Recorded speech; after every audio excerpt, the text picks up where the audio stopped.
The reigning All-Ireland Ladies Club football champions look like they won't be allowed to defend their crown. The Mayo Ladies Football County Board took the sensational step of throwing Carnacon out of this year's county championship. A board meeting last night found the club had brought the game into disrepute. That followed the decision of 12 players, 8 of which play for Carnacon, to withdraw from the Mayo senior panel days before June's qualifier with Cavan. Carnacon have indicated that they will appeal the decision. And finally, Ireland's cricketers suffered a humiliating 81-run thrashing to lose their T20 series with Afghanistan. After being set 161 to win this evening in Breedy, they collapsed to 79 all out inside 15 overs. The defeat puts Gary Wilson's side 2-0 down with just one more match to play. That comes on Friday, Joe. Cheers, Rich. Football Show. The Football Show on Off The Ball. In association with the faster than ever Boyle Sports app for exclusive price enhancements on the biggest games around. Download it now. Boyle Sports. Time to play. I'm prepared to do anything I can to play for my country again. Do it then. What about your start to the game? It wasn't bad, was it? Why should an honest answer be a mistake? How can a modern day manager not have a mobile phone? Why should he? So, Football Show will include Jean-Philippe Leclaire, Editor-in-Chief of L'Equipe magazine, to talk about Thierry Henry going to Bordeaux, it seems. We will be talking as well with John Brewin about the new Manchester City documentary. I'm sure plenty of you have seen it on Amazon Prime. All or nothing, Dan. All or nothing. That's what we want. Yeah. It's a good mantra for life, Joe. Is it, yeah? No. What about, I'm tired. It happens sometimes at 9 o'clock. Well, are you looking for another mantra? Yeah. What's the opposite of all or nothing? I'm not really sure. Moderation in everything. Oh, okay. Including moderation. That's one of the other big mantras. We're off to a hell of a start to the football show. That was good. Yeah, that was good. So, live, we're on. We're definitely on. We're definitely on. So we'll be talking to John Brewin about the Manchester City documentary, which is just the 8 hours long. Yeah. An 8-parter. 8 hours, yeah. So John has sat through all 8 hours. People so watch you don't have to these days. No, I know. I understand that, Dan. I've heard. Binge. Yeah. Thanks, sir. Thanks for spotting that massive social change. Yeah, I just thought, Has anyone noticed this? It's all or nothing. I think it was a streaming service we could dream of that might. I think that we'll come back to it. It could be a huge success. Yeah. Aguero, the best foreign player to play in the Premier League. Sergio Aguero is the best foreign import in Premier League history, according to Alan Shearer. Dan is the news hot off the presses this evening. Before we get into Jean-Philippe and talk to him about Thierry Henry, Aguero, the best foreign player. The best foreign player, not the best striker. Well, Henry is in the debate. Yeah, obviously. But best foreign player, not striker, to play in the Premier League, Aguero, says Alan Shearer. Now, I don't know. When I say I don't know, I think this is absolute rubbish, to be honest. Right. I think many people will agree. So, Aguero, look, he's been unbelievable, clearly. But the standard is very high. The bar is high. Give me your shout. Okay, well, look, so Aguero signed from Atletico in 2011 now. 146 Premier League goals. Hat-trick, obviously, the weekend. He's bloody good. He was deadly again. Now on 9 Premier League hat-tricks and only 2 behind me. Oh, maybe there's a context here. Added Alan. The best foreign player to play in the Premier League. Great centre-forward, no weaknesses. Right. So I frantically Googled best Premier League players, just out of interest. I mean, do you not have them in memory? I mean, Ronaldo played in the Premier League. That's a pretty high bar. On the list I got on The Independent, he was number 1. Number 2 was Henry. Now, for me, they're the 2. I'd agree with that. Now, it depends. Are you talking about if you're talking about Real Madrid, Ronaldo? Roy Keane, are we going to get into technicalities? I see foreign is always a different thing. Let's not go there tonight. But I mean, Roy Keane is technically foreign. Roy Keane is technically foreign. On the old. Was he listed 3? Was he? Yeah. Number 3 on the list. So it's a good list, solid list. Any list that has Roy above Vieira, I'm always partial to. Vieira will be there. Do you know who's underrated, but in terms of influence, Zola, Gianfranco Zola. Definitely. He should be in that discussion. Maybe. I think if it was a top 5 or a top 10, he needs to be in there. I mean, even there's recency bias at play if he's left out. Well, fair enough. I was even just watching Monday Night Football the other night and they were talking about David Silva. And Carragher and Neville agreed he's probably Manchester City's best ever player. Not best foreign player. Best ever player. Yeah, I think that's a fair point. I mean, Silva was part of the great Spanish team that was winning major tournaments. And who does David Silva play with? Aguero. So he's not even the best player on his own team. Well, I mean, Kevin De Bruyne is the best player at the club, but he needs a bit of time to, I think, prove that. There's an element of people that are mid-career at the moment.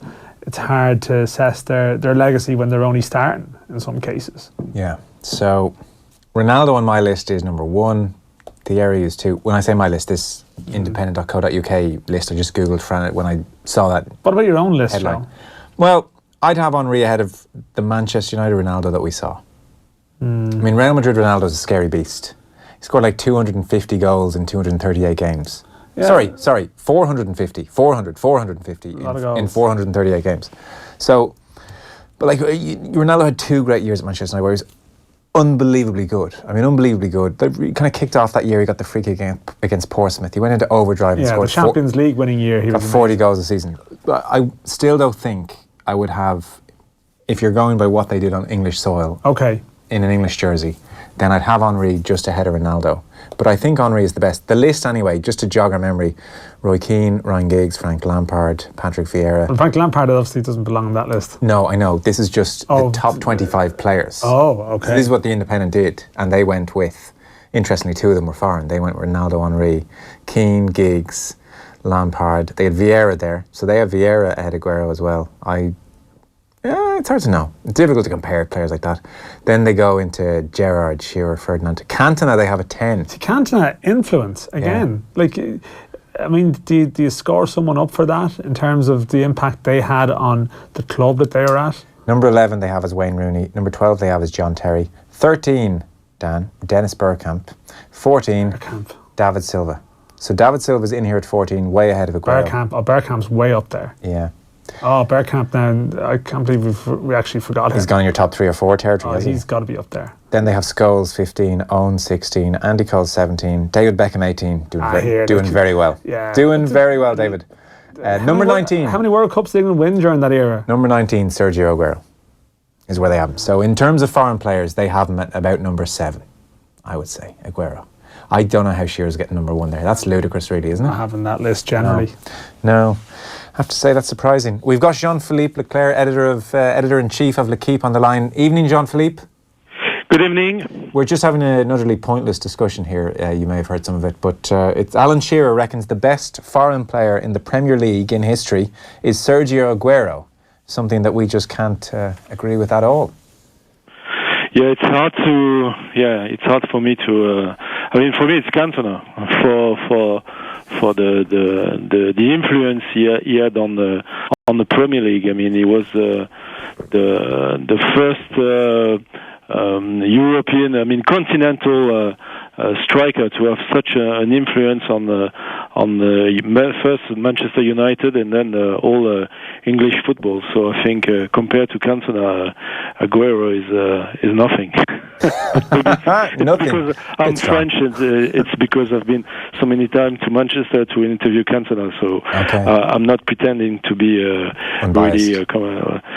really honest about it. I'm biased. You're not being neutral. That's fair enough. And I presume you'd have Henry pretty close behind Jean-Philippe?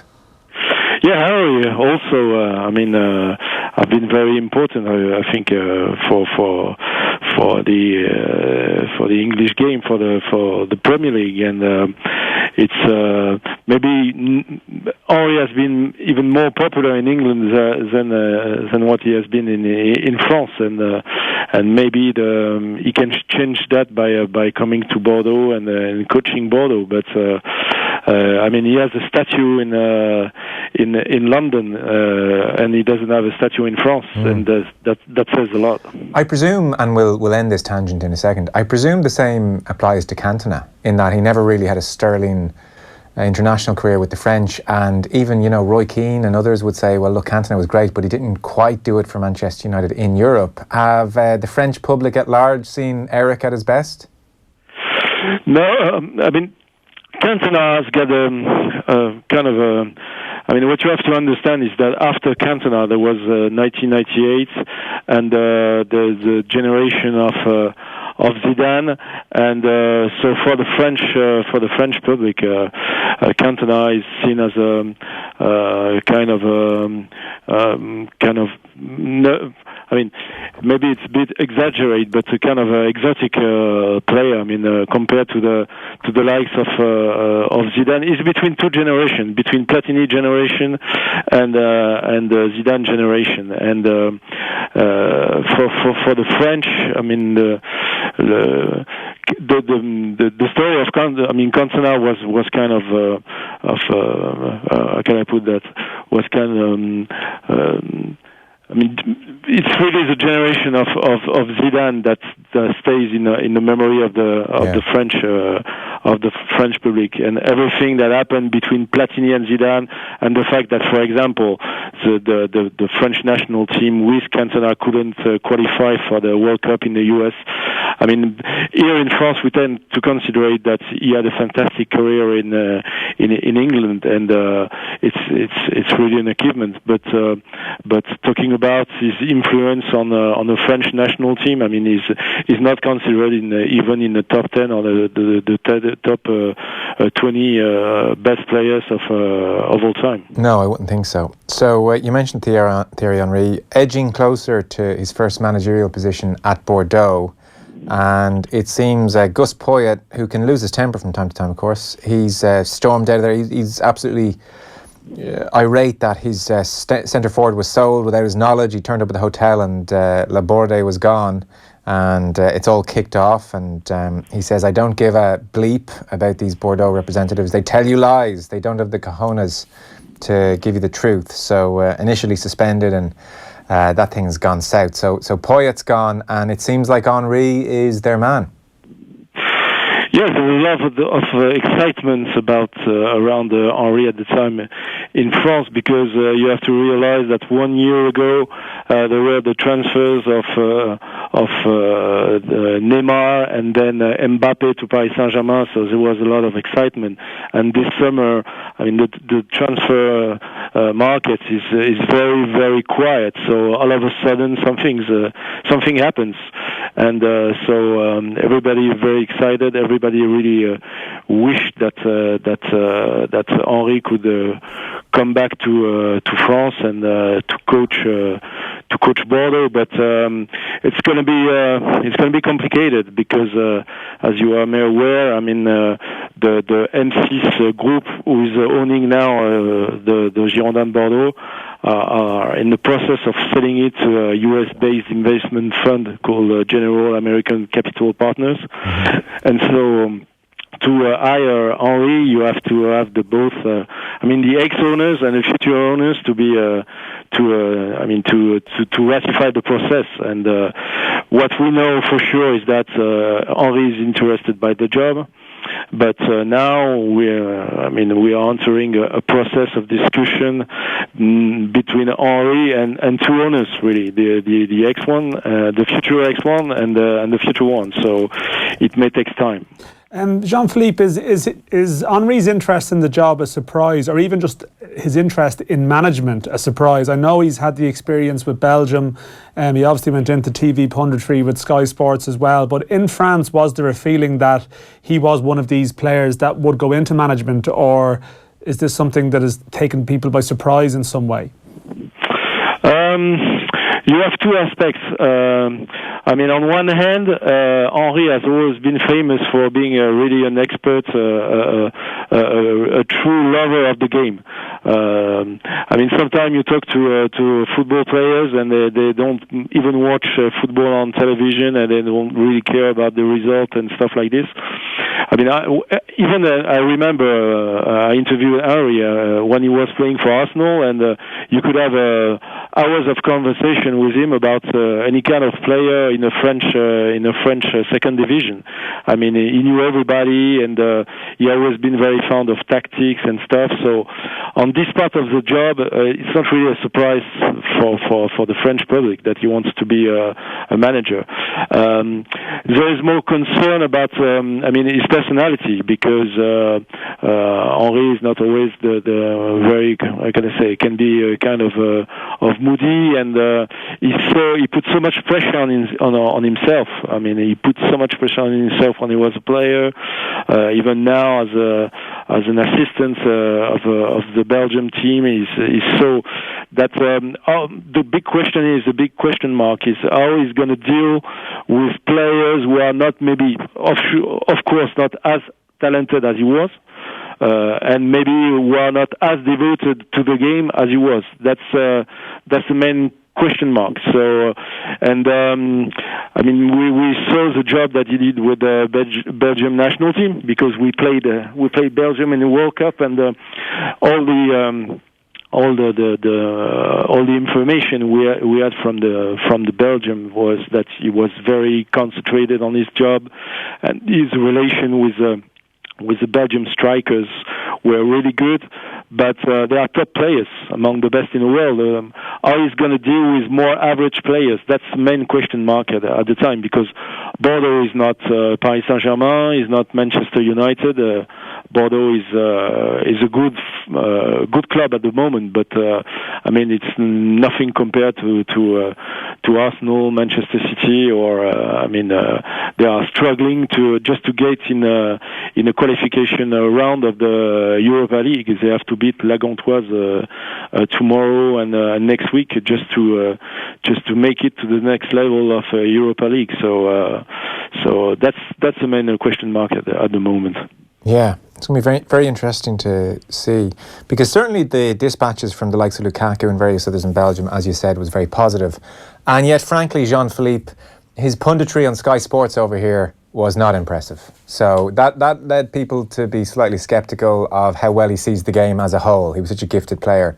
I don't know if you saw much of him on Sky Sports, but it was less than inspiring, certainly when placed alongside what Gary Neville is offering. I didn't get what you said. Sorry, I didn't. Can you repeat it? Yeah, sorry, I may have didn't phrase it particularly well.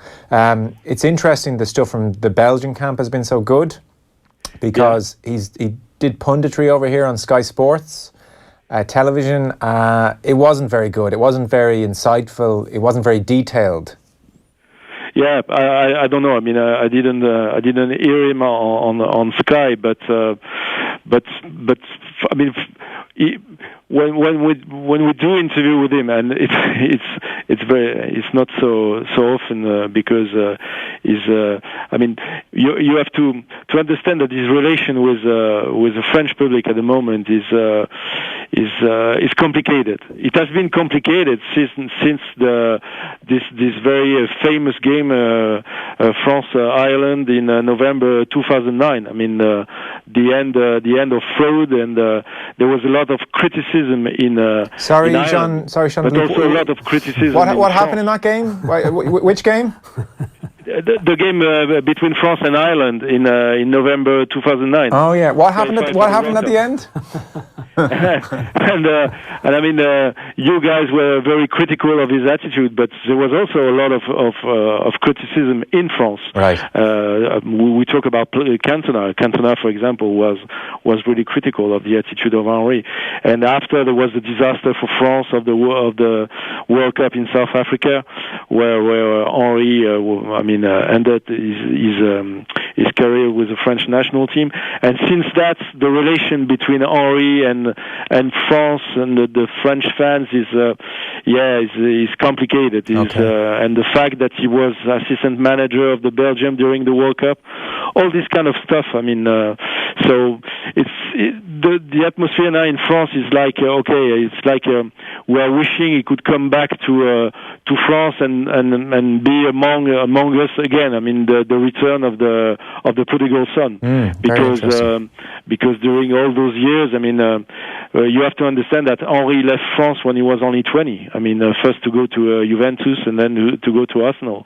So, and since that, he always lived abroad and play for.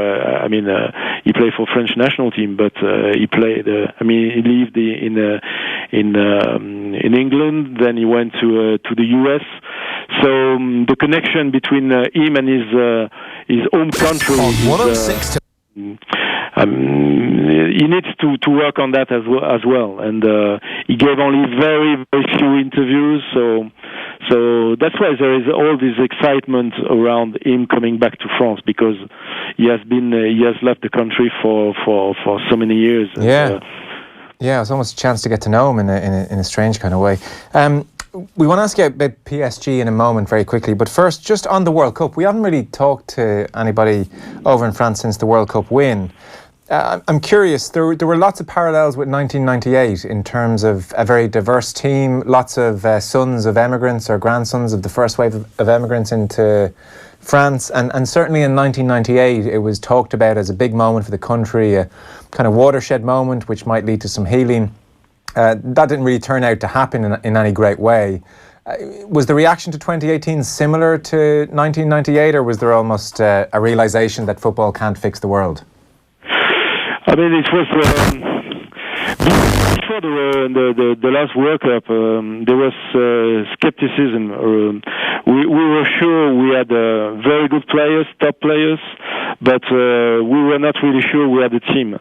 And even after the first round, there was still a lot of criticism, because we thought the team didn't play that well, and the game against Denmark, for example, was a disaster, maybe the worst of the whole World Cup. And then it's only after the win against Argentina that the country start to get excited, and it's hard for me to say that, but I have to be honest about it. But in France, I mean, you have the football fans that follow the team, whatever the results. But if you want really to get the support of the whole country, you have to get results. I mean, and you have to win, and you have to win big.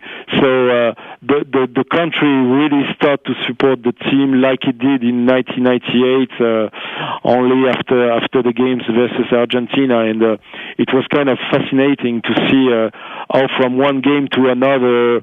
I mean, the interest for the French national team was really average, and then all of a sudden it's like there were 66 millions of devoted fans of the French national team. It was really I mean, I remember I was at the paper for the game versus for the semi-final, and after the final whistle, there were all those people, I mean, rushing around Paris and stuff. And even for us, it was a big surprise. And I think it was not only football. It was much more than that. After all the country went through, especially with terrorism, you know, what we had to suffer with the Bataclan and stuff. And all of a sudden, people were again on the streets of Paris for a positive reason, not to mourn the victim of terrorism, but just to be joyful and just to celebrate. And so the atmosphere was maybe sometimes even more crazy than in 1998, because 1998 people were just happy to celebrate football, and this time it was more than that. It was really something like a kind of revenge over all the tough years we had to go through, and especially what happened in Paris with terrorism. That's interesting. So, I mean, have things calmed down now? I mean, has Didier Deschamps been everywhere? Have the players been everywhere in terms of, you know, interviews and, you know, being viewed as national heroes? Or I think we saw the documentary as well that was released afterwards that was very interesting, you know, looking into how it was done. Have things got back to normal in French football now, or is it still the afterglow of the World Cup, you know, lingering in the back of every story? Yeah, I mean, we're going to see. I mean, we had only 2 games of Ligue 1, and also most of the players, they are playing abroad. But in France, we only play at the beginning of September. They will play first away in Germany, and then home to Holland. But it's still in the air, I would say, to tell what's going to be if there's going to be a positive effect for the French football in terms of revenues, in terms of crowds, it's a little bit too early to say, but it's still in the air. And watching the first 2 games of the Ligue 1 season, I mean, you could feel it. I mean, for example, Mbappé, when he played in Guingamp last weekend, when he was really, I mean, all the crowd was cheering and stuff. And usually it's not like this when Paris Saint-Germain is playing in any other stadium in the country, because, I mean, it's Paris Saint-Germain, they are rich, they are from the capital. I mean, they are booed, and they don't have a really warm welcome. But because of the World Cup, this time Mbappé, I mean, he scored the 2 goals that gave the victory to Paris Saint-Germain. But even that, people were some were even crying just to see him. So that's really something. Maybe it's not going to be like this for the rest of the season, but you can really feel that there's still this atmosphere of joy, of celebration is still in the air, and we hope it's going to last. But I mean, it's going to be quite on the French national team front. I mean, the games are not going to be too excited, but after the big thing is going to be Paris Saint-Germain. Are they going to be able to kind of take the relay and to do well and at least to reach the semi-final of the Champions League? I mean, that's the next challenge for French football. Yeah, because I think you mentioned PSG and Mbappe scoring the 2 goals, and he's become such a star now. I mean, he was a star before, but I mean, his profile has soared even further. And interestingly, after the game the other day, we see comments from Mbappe speaking about how Neymar is still a bigger superstar than I am. You know, he's the superstar more than me. He worked a lot in Barcelona for that. And I don't know how this has been perceived. I mean, we know that Neymar can be a delicate figure at times. Is there a danger at PSG that the growth of Mbappe can sort of destabilise Neymar more so than we've even heard last year about his unhappiness? Yeah, but you have to understand the poor Neymar. I mean, he was in Barcelona and he left Barcelona because Messi was the king of Barcelona, and he knew that he would be always the number 2. So he came to Paris Saint-Germain to be the roi of Paris. And you have this kid of 19 years old who won the World Cup and who's the next sensation of the world football. So I think the attitude of Neymar last weekend in Guingamp was not he was not as smiling as was Mbappe, because I think it's very political at the moment between the two. It was already last year, but the end of the season we didn't see Neymar because he was injured. But when they played together, we knew it was very political between the two. They were always very positive in their public declaration toward each other, but we knew it was more complicated than that. And of course, with Mbappe winning the World Cup, something that Neymar was dreaming of, Mbappe being a real contender for the Ballon d'Or, more than Neymar, that's for sure. I think they both know that they need each other, but still, the egos in football, and there's going to be a big rivalry, so everybody. I think Tuchel, the new coach, is very also everything that he said about the two of them is very political. He tried to be very cautious on what he said, and for example, when France Football asked Mbappe who would be the five favorite contenders for the Ballon d'Or, Mbappe mentioned Neymar. He didn't mention Griezmann, for example. He didn't mention his teammate from the French national team, Griezmann, but he did mention Neymar, which for me says a lot. It really means that he wants to be. He wants to be very cautious, and he doesn't want to hurt Neymar feelings too much. Because, but how it's going to last during the season, and especially if Mbappe is playing at the level that we already see in Guingamp next weekend, that's another question. Yeah, nobody wants Neymar upset. Jean-Philippe, thanks so much. That's great. Thanks to you. Jean-Philippe Leclaire, their editor-in-chief of L'Equipe over in Paris. Seamus Gallagher has been in touch. He says, referring to Aguero as the best foreign player in the Premier League, not even the best foreign player on his own team, he says it's reminiscent of Ringo, best drummer in the world. He's not even the best drummer in the Beatles, John Lennon. Oh, yeah. I didn't know. I don't know who else played the drums in the Beatles. Do we know that? They all did. Yeah, you see, we're just not. Wow. We're just not up to speed in our stuff. We're not culturally relevant enough. They all did. Yeah, well, of course they did. Of course, they were all rounders. They were very good, of course, the Beatles, Dan. They were pretty big in the day, I believe. Peter Schmeichel, Van der Sar, need to mention, lads, for best foreign Premier League player. Baz, a keeper from Lucan. The much maligned keeper.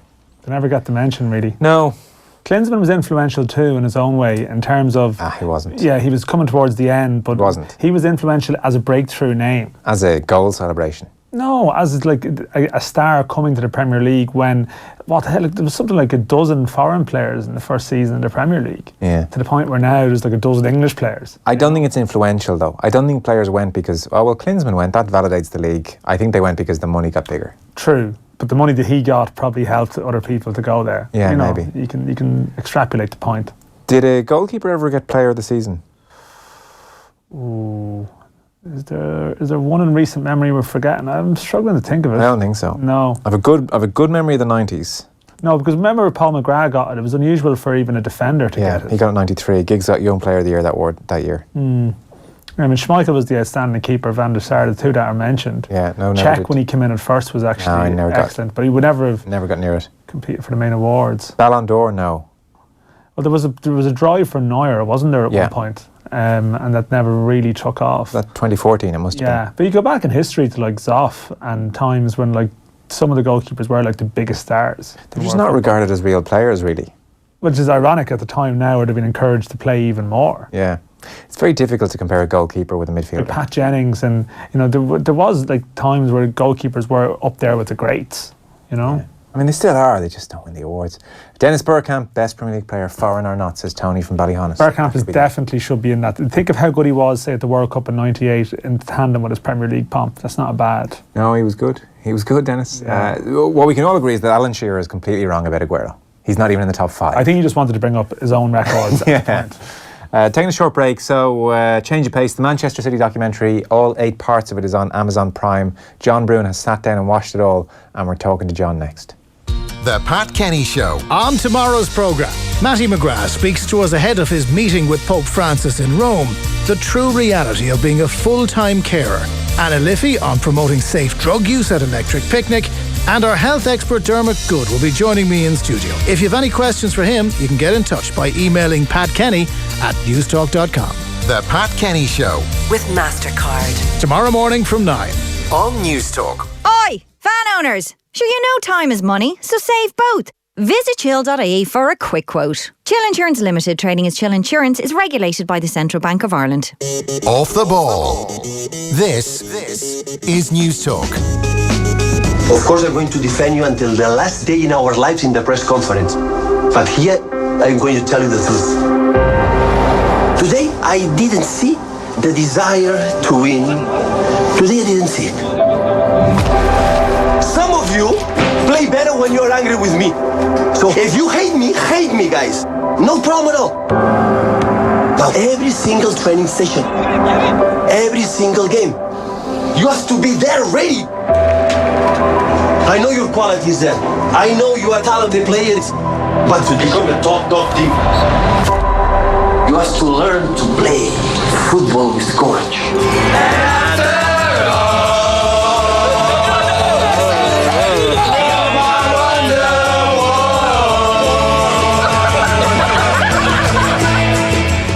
So that's some of All or Nothing, which John Brewin has sat through all 8 hours. John, hello.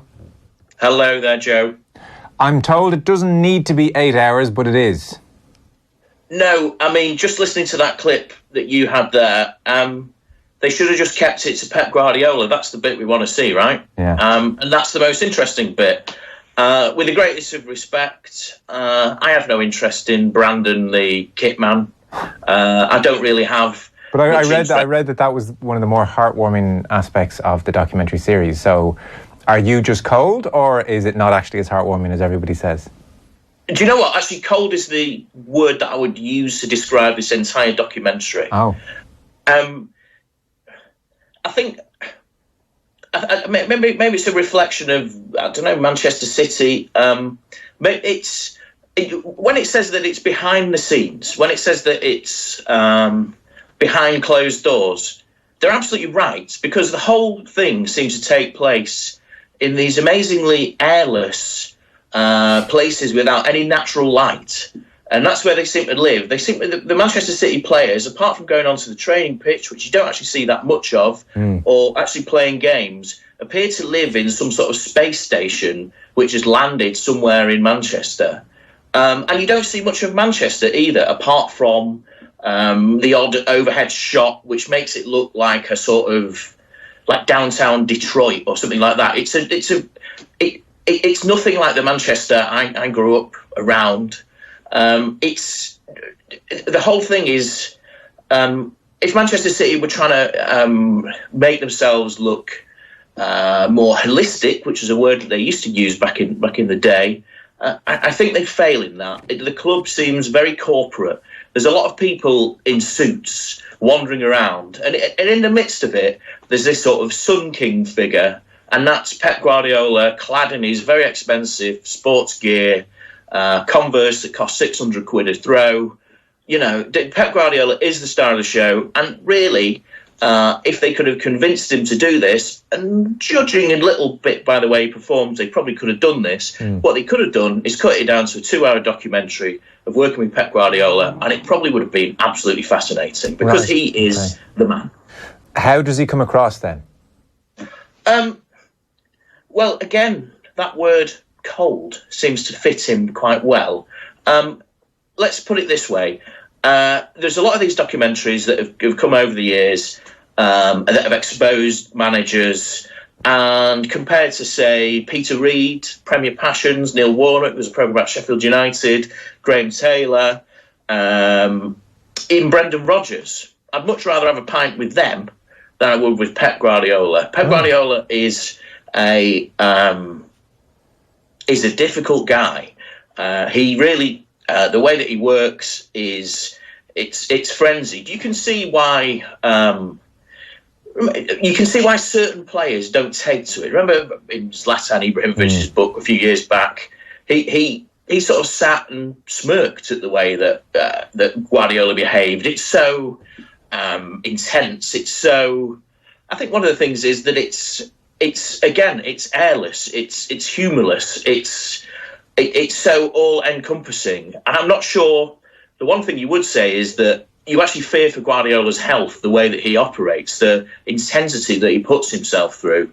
And you think that maybe it can't last this long with Guardiola as a manager. His contract's till 2021. I'd be surprised if he lasted any longer than that at Manchester City. I have two clips. Maybe now's a good time to throw them in, because let's talk about Pep for the next couple of minutes then before we get into the rest of things. So, first one is on the training ground, and that's a real pity, by the way, that we don't see more of the training ground, because that would be something I think we'd be all fascinated to see. Like, how does he create this type of football? And we've seen the footage before on dodgy mobile phones where he's going through very specific passing drills or patterns with players and kind of erupting when they don't go well, and that's kind of the good stuff that you were hoping to see. But anyway, this is on the training ground, and so if you picture the scene, the players are all kind of standing on cones and hands on their hips. And actually, as they are for every Guardiola clip when he's ranting here, you just have to imagine, like, dead in the eyes. Like, no, they don't seem to have any reaction to him, whether he's on his knees kind of screaming at them or talking quietly or, you know, telling them that he hates them and they hate him, or, you know, they are just like a blank canvas at all times when Guardiola's off doing his thing. So they've got their hands on their hips, they're standing at cones. What's been going on, this is getting towards the end of the season, and the press are saying Man City are starting to get tired, and so off Pep goes. It's 6 days to game.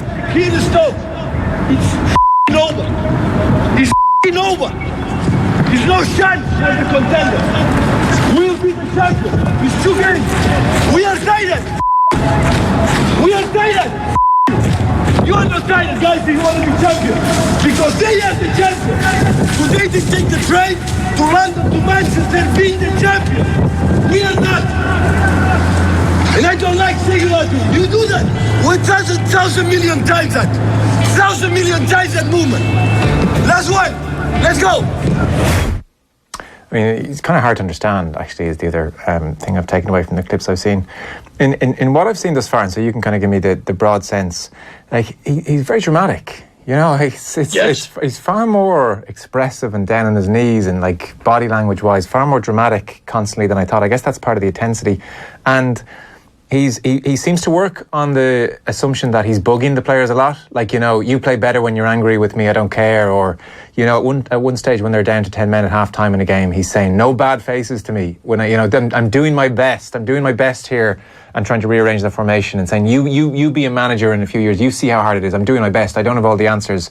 And so he's like the kind of assumption that he's bugging the players, I'm doing my best and, I don't have all the answers, mixed in with unbelievable arrogance at other stages. That's kind of the broad tapestry I was kind of getting from all the clips I've seen. Yes, I think it's fair to say that old Pep has a certain sense of self-worth. He does swear a lot. He swears just as much as Neil Warnock might. He has... and he uses the word guys. Yeah. Guys. Yeah. Which is a word that I associate with a sort of business bingo type of thing, rather than, but actually they do use that word quite a lot in Manchester, I notice, when I travel up there these days. But anyway, he uses that word guys, and the guys, as you say, Joe, do sit there with that sort of blank expression as he essentially, it's almost like when a child is having some kind of tizzy, some kind of explosion over something, that everyone just ignores them until it goes away. But it is that intensity, the fact that he is burying himself more than the players are themselves, that comes across so much from the documentary. And the thing is, you actually look at the results that he's delivered through this approach, and you can't say it doesn't work, and you can't say it hasn't worked throughout his career. He's won 8 league titles, I believe. This is a genius at work. Yeah. But geniuses can be very difficult people, and I would say that Pep Guardiola comes across as a pretty difficult person to work for, and you can see why there have been a few players down the years that have decided it wasn't for them. So there's no examples of warmth across the 8 episodes, John. Moments where Pep is putting an arm around a player and sharing a joke or a special moment, or is that dynamic that we played in the clip there sort of indicative of what it's like the whole way through? I think there is a softer side at certain points. I mean, I think especially towards David Silva, who, of course, last season, whose son was born prematurely, and that was an overarching theme of last season, and that Silva was playing through what a deeply traumatic episode. And certainly there is that.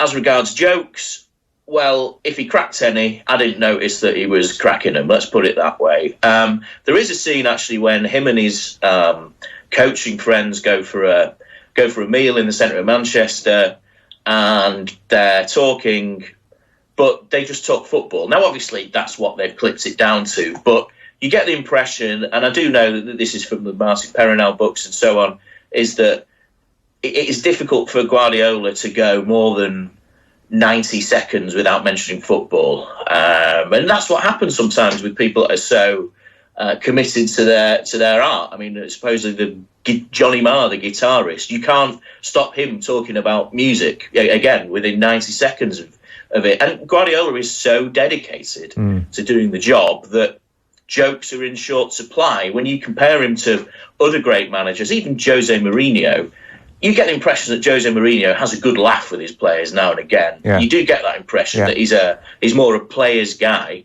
And, Sir Alex Ferguson and so on, and, all the great managers have that side to them. But Guardiola is a man apart.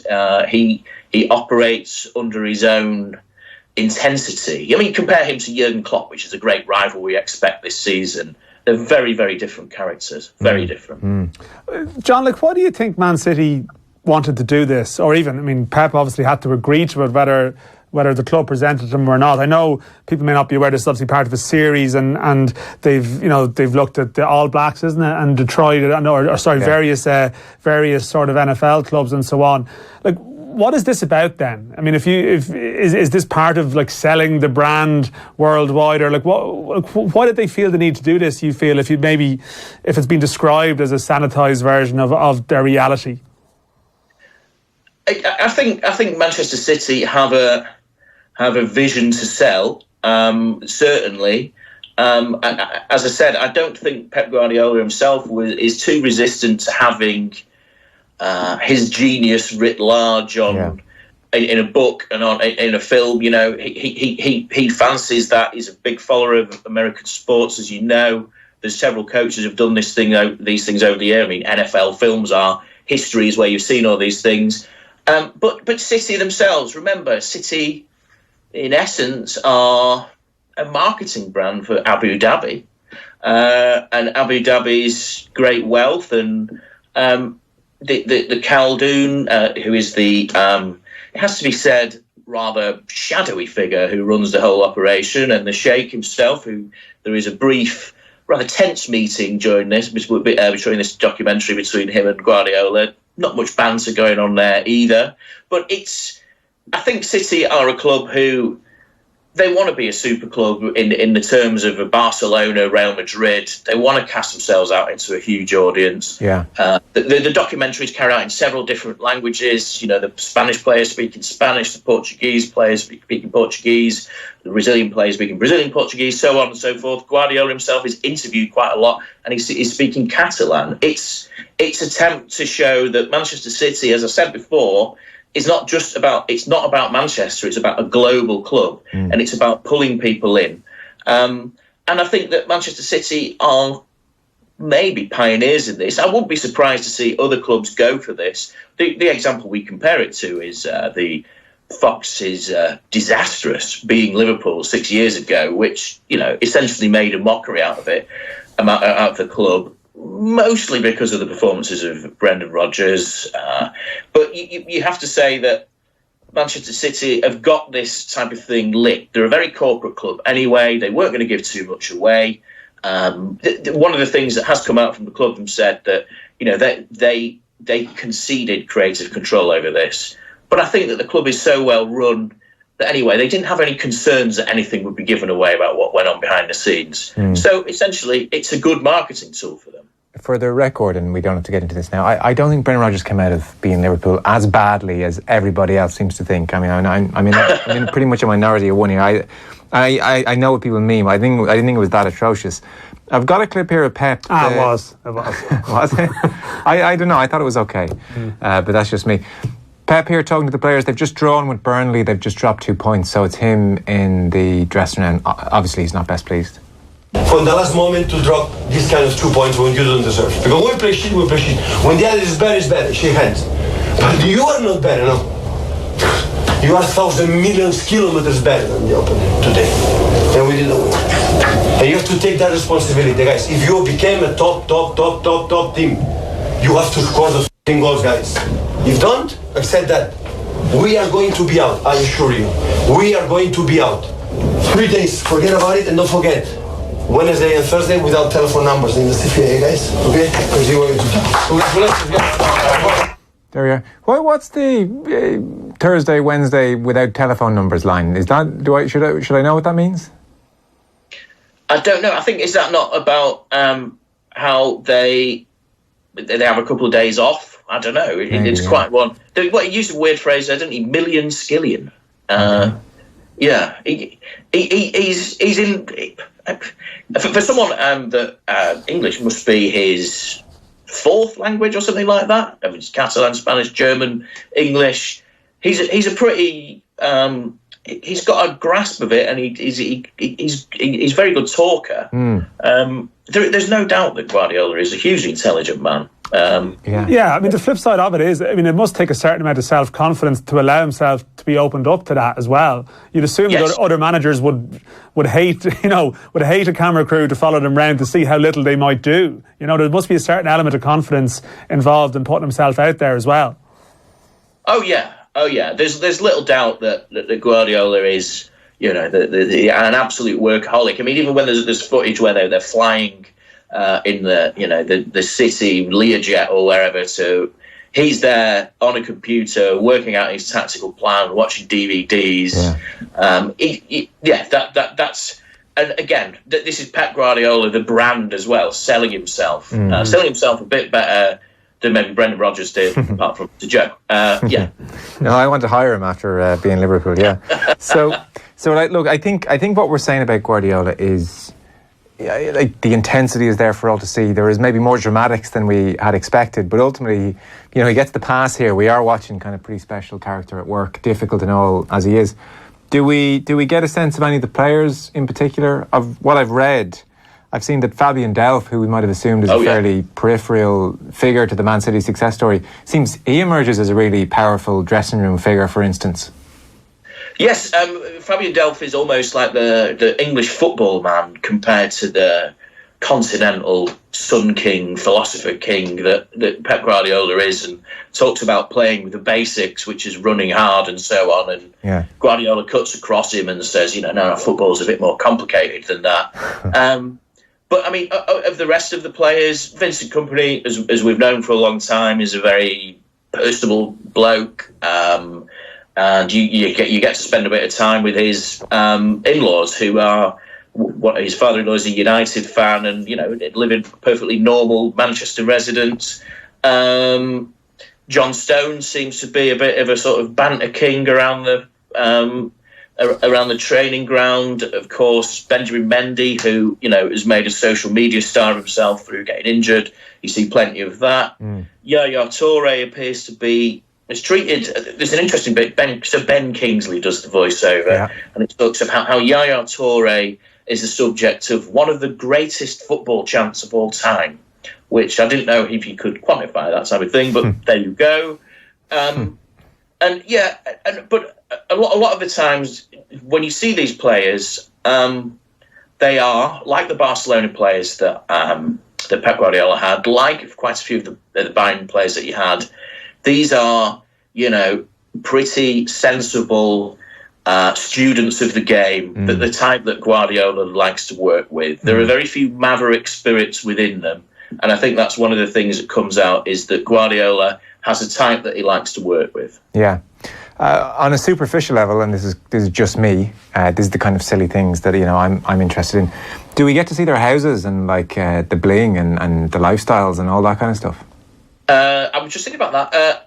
You get to see, again, I talked about this before, airless, windowless. Aguero appears to live underground somewhere and you get to see Fernandinho's daughter's first birthday or something like that. Okay, good. And good. it's a pretty lavish affair. Not lots of fairy cakes about, that type of thing. Yeah. And again, this takes in a place without a window. So it's almost like these people are. And one of the things actually is that you get to see them. You get to see these super fit, handsome athletes, and then you see the fans who are normal people dressed in. Knock up, sort of dodgy sportswear and replica shirts and all that. And the comparison is huge. It's almost like these sportsmen are extraterrestrial characters. They're so different. They live a cosseted lifestyle, as I say, in that spaceship away from the rest of humanity. It's I'm not sure that's the image that Manchester City and Amazon wanted, but that's the image that comes across to me, that these people live a life of the other, something away from the likes of you and me might be able to lead. It is very strange to see that. Yeah. Are you recommending it? People should take the time, go and check this out? Well, if I've suffered through it, yeah. That's a qualified yes, Joe, I think. It sounds like you're saying it's worth trudging through all the fluff to see a bit of Pep in action. The absolute draw is Pep Guardiola. Yeah. Yes, it's hugely interesting. You might not find him a likeable person. Many people have drawn different conclusions to me, but I think that the Guardiola thing, as I said before, if they boiled that down to 2 hours of Guardiola, it would be an absolutely golden piece of TV to watch. The rest of it around there, it seems to be sort of justifying Manchester City a little bit too much. It's watchable, yes, definitely. Yeah. Okay, brilliant stuff. John, pleasure. Thanks so much for all that. Cheers, John. Yeah, cheers, lads. Off the ball on News Talk. I hear you some wiring needs a fixing, ma'am. The name's Buzz, on account of my work. No chance. Not all cowboys ride horses. All Safe Electric registered electrical contractors must give you a certificate of completion that shows their work meets approved standards. Find one nearby on safeelectric.ie. Off the ball. This is News Talk. And you're welcome back. Text in from says, lads, give me 8 hours, 20 hours, 30 hours of prime stuff over 90% of the football media that we get. At least it's something vaguely close to reality. Yeah. I mean, how many Jeff Shreve's interviews do we have to watch in our lives? I wouldn't say Roger that. But yeah, no. Stan, don't save don't do your best joke of the night last. I know. Listen, get peak audience. 7:05. 7:05. You want that in? No, listen, I just stage fright earlier on. It's easier now. How many Jeff Shreve's interviews do we have to watch in our lives now? But I suppose there is a point there that we are moving towards, or are already in, but certainly moving towards an era where clubs have much more power to control the image and the media they present, and that's what people always want to believe. Like, ultimately they always want to believe that everything is wonderful and edited, and look, everyone cares, and they may not want to hear about media scurrilous gossip about a dressing room mutiny and all these things that you're never really going to see in a documentary sanctioned by a club, if you get me. And we touched on it a bit more so earlier on in the news.